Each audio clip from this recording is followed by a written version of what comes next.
Hey gang, and welcome to Weaver Music. Alright, here we have a 1985 Striker 400 ST by Kramer.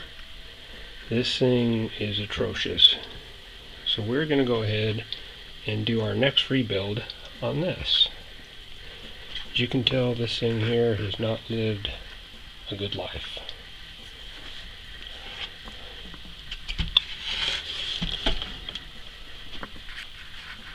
It's had lots of wiring issues and changes. Missing lots of parts and pieces. I kind of like this here. Not sure what that was. Maybe a wall hanger or something. Who knows? They've done all kinds of craziness to it. And I'm excited to redo this entire guitar. It's had everything from repainting, a different key.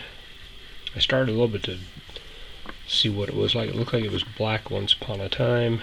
It still has the locking device on here, but I'm not sure that's original. This has been modified and cut. This fretboard is just trashed. And it's got a bunch of signatures on it from somebody, probably some local group or something at one time. Alright, so let's get started.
If you enjoyed the video and found it helpful, please hit the thumbs up, and always please subscribe to our channel. Thanks for watching, and we hope to see you next video.